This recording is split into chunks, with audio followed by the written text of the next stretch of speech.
আসসালামু আলাইকুম বন্ধুরা, আশা করি সবাই সুস্থ আছেন। বন্ধুরা, গত ১৯শে জুলাই জাপানের প্রতিরক্ষা মন্ত্রী শিনজুরো কোইজমি তার বক্তব্যে বলেন যে জাপানের পারমাণবিক অস্ত্র নিয়ে নতুন করে আলোচনা করা দরকার, কারণ কিছু ইউরোপীয় দেশ বৃহত্তম পারমাণবিক প্রতিরোধ চাচ্ছে। জাপানের কাছে পরমাণু বোমা তৈরি করার জন্য টনকে টন প্লুটোনিয়াম রয়েছে, চাইলেই হাজার হাজার বোমা তারা তৈরি করতে পারে।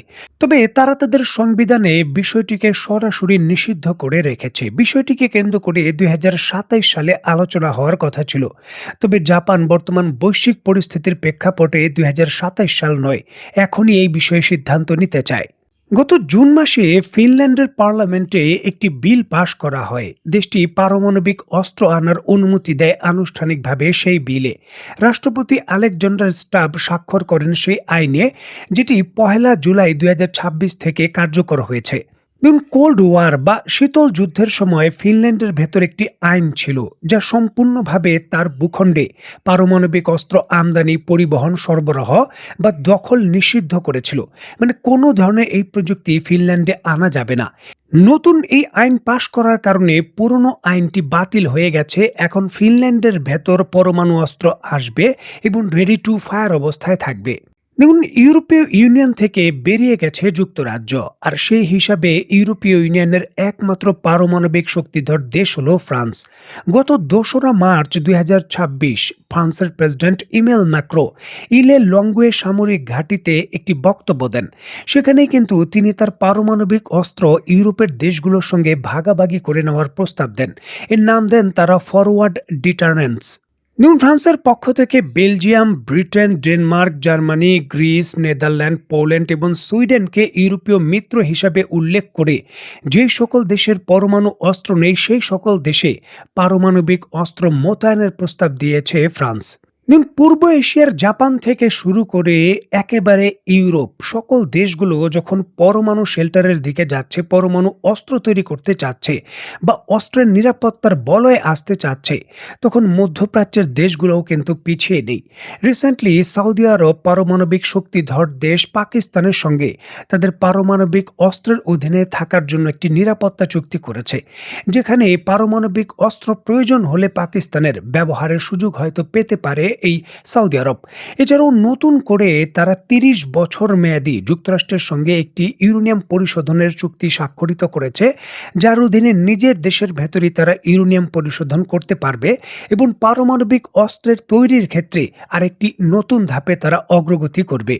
এবং সারা পৃথিবীর দেশগুলো যখন নিজের দেশের নিরাপত্তা নিশ্চিত করার জন্য পারমাণবিক অস্ত্রের দিকে ঝুঁকে পড়ছে, ঠিক এমতো অবস্থায় ইরানের মতো দেশ, যারা পরমাণু অস্ত্র তৈরি করার এত কাছে এবং বছরের পর বছর নিষেধাজ্ঞা অনেকটা নিজের উপর সহন করে এই প্রযুক্তি আয়ত্ত করেছে, এত কাছে এসে যুক্তরাষ্ট্রের হামলা এবং ইসরায়েলের হুমকি ধামকির জন্য তারা পারমাণবিক অস্ত্র ছেড়ে দেবে, সামরিক বিশেষজ্ঞরা এমনটা মনে করছেন না। বরঞ্চ সামরিক বিশেষজ্ঞরা এমনটাই ভাবছেন যে চূড়ান্তভাবে তারা এখন আরও বড় পদক্ষেপের মাধ্যমে এই অস্ত্র আরও অর্জন করার দিকেই ধাবিত হবে, যেটি বিশ্বব্যাপী পারমাণবিক অস্ত্র তৈরি এবং নিজেদের অধীনে আয়ত্ত করার যে প্রতিযোগিতা, সেটাকে আরও তীব্র করবে। আলোচনা যত ধাপেরই হোক বা যত সংকটাপন্ন অবস্থায় হোক না কেন, পরমাণু ইস্যুকে কেন্দ্র করে কোনো ছাড় দিতে পারবে না ইরান, এমনটাই বর্তমান পরিস্থিতিতে মনে করছেন সামরিক বিশেষজ্ঞরা। এবং তারা মনে করছেন যে এই যুদ্ধ আরও দীর্ঘায়িত হওয়া বা আরও তীব্র হওয়া এখন যেন শুধু সময়ের ব্যাপার।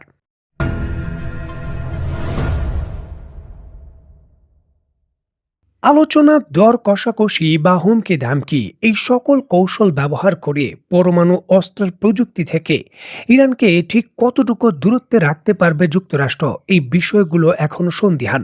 এই বিষয়গুলো এখন অনেকটাই ধোঁয়াশা, আর এই জন্যই যুক্তরাষ্ট্র এখন সরাসরি সামরিক হামলার দিকেই প্রভাবিত হচ্ছে। যুক্তরাষ্ট্রের পরিকল্পনা আচমকা ইরানের পরমাণু স্থাপনায় হামলা করে ইরানের পরমাণু কর্মসূচিকে অন্তত পক্ষে ৫ থেকে ১০ বছর পিছিয়ে দেওয়ার জন্য।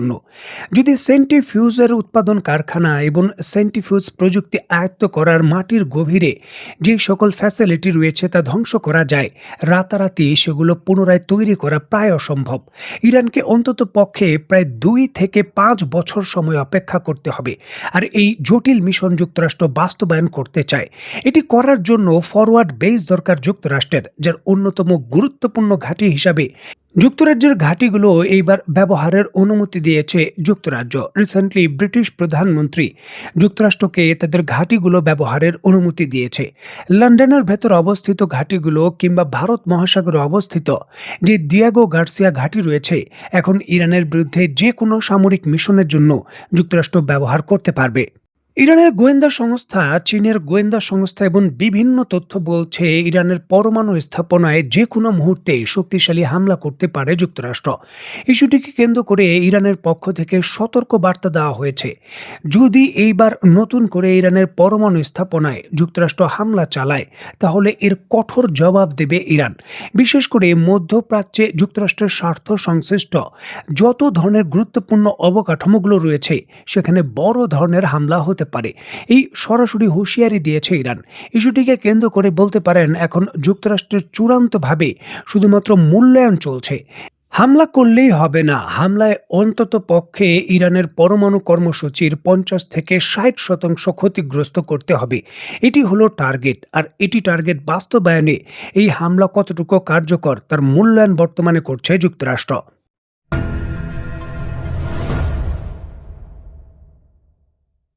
যদি ইরানের পরমাণু কর্মসূচি থামানো না যায় বা যুক্তরাষ্ট্র এক্ষেত্রে উল্লেখযোগ্য কোনো সফলতা না দেখাতে পারে, তাহলে জাপান, ফিনল্যান্ড বা সৌদি আরবের মতো যে সকল প্রভাববলয়ের দেশ রয়েছে তাদের পরমাণু অস্ত্র অর্জনের দিকে যে ধাবিত হওয়ার বিষয়, সেটা কোনোভাবেই যুক্তরাষ্ট্র থামাতে পারবে না।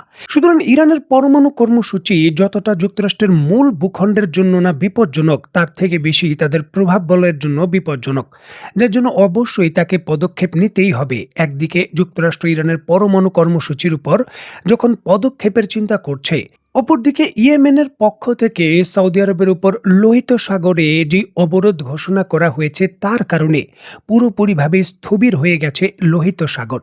দেখুন, সৌদি আরব থেকে বড় বড় যে সকল তেলের ট্যাঙ্কার বা পণ্যবাহী জাহাজ রয়েছে সেগুলোকে বাধা দেওয়া শুরু করেছে ইয়েমেনে ইরানের প্রক্সিরা, এবং বড় বড় জাহাজ কোম্পানিগুলো এখন নতুন করে ঝুঁকি নিয়ে সেই লোহিত সাগর দিয়ে আর পারাপার হতে চাচ্ছে না।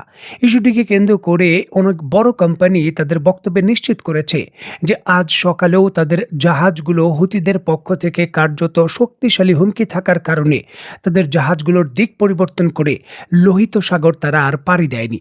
দেখুন, বিষয়গুলো অত্যন্ত স্পর্শকাতরভাবে এই সৌদি আরবের যে বিশাল তেলের অর্থনীতি এবং স্ট্র্যাটেজি রয়েছে তাতে বড় ধরনের আঘাত করেছে, প্রতিবন্ধকতা তৈরি করেছে। দেশটি বর্তমানে ইয়েমেনের ভেতর বা ইয়েমেনের বিরুদ্ধে শক্তিশালী সামরিক পদক্ষেপের কথা ভাবছে, যার জন্য নিচ্ছে তারা প্রস্তুতি। যুক্তরাষ্ট্রের এখানেও কিন্তু সরাসরি অংশগ্রহণ নয়তো সহযোগিতা করতে হবে। সুতরাং একদিকে ইরান, আরেকদিকে ইয়েমেন, ডাবল মাল্টি ফ্রন্টে নতুন যুদ্ধক্ষেত্র শুরু হওয়ার আশঙ্কায়।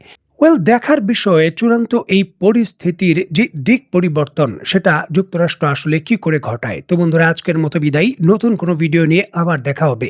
সেই পর্যন্ত সবাই ভালো থাকবেন, সুস্থ থাকবেন এবং বাংলাদেশকে ভালোবাসবেন। আল্লাহ হাফেজ।